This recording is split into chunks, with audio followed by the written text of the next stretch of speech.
এখানে লাইন থাকে না। কিছু মাঝখান থেকে আমি ডিভিশনাল ইঞ্জিনিয়ারকে বলেছিলাম, আজকে মিটিং ডাকা হয়েছে, ডিভিশনাল ইঞ্জিনিয়ার এসে, তো আমরা বসছি এবং বিদ্যুতের কাজ আমরাই করছি। যে আমাদের যে 1,32 কেমির ট্রান্সফর্মার যেটা বসছি, যাতে একবারে মানে লো ভোল্টেজ না থাকে, তার কাজ প্রায় সম্পূর্ণের দিকে। এখন এই গরমের মধ্যে বিদ্যুৎ না থাকায় মানুষ খুব অসুবিধায় পড়েছে। কিন্তু আমি পথ অবরোধ, মানুষের কাছে প্রোটেস্ট করা আমি সাপোর্ট করি, কিন্তু মারামারি, গুলি চালাতে এগুলো বা কিংবা পুলিশকে আক্রমণ করা, এগুলোকে আমি সাপোর্ট করছি। বলছি কারা করলো এটা? কোনো ইন্ধন আছে? ইন্ধন এর মধ্যে থাকতে পারে কোনো কংগ্রেসের একটা, কালকে ওই পোস্তাকি মালিক কদিন আগে একটা বক্তৃতা করলো যে যদি বিদ্যুৎ না আসে তো আমরা তালা জ্বলিয়ে দেবো, আন্দোলন করবো, এই একটা কথা বলে হবে? মানুষকে বুঝতে কোনো লাভ নেই, মানুষের অসুবিধা আছে, তার জন্য কাজ করতে হবে। পুলিশও মানুষের জন্যই কাজ করছে।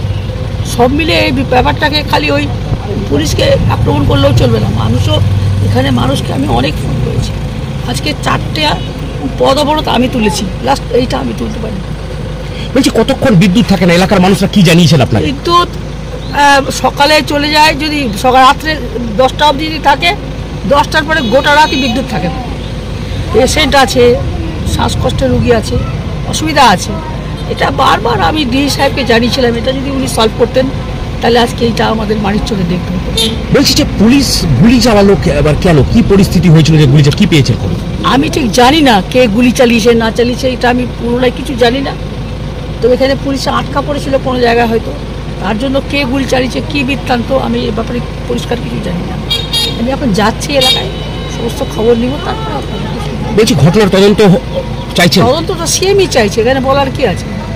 তদন্ত তো বলার বোধ, রিপোর্ট চেয়েছে সিএম, রিপোর্ট পাঠাবে, সেটা নিয়ে কোনো কথা না। আমার হচ্ছে বিদ্যুৎটা হবে, বিদ্যুতের ব্যবস্থা করা হচ্ছে এলাকায়। এখন যাচ্ছি, ডি সাহেব আছেন, মিটিং ডেকেছেন ডি সাহেব, আমি যাচ্ছি।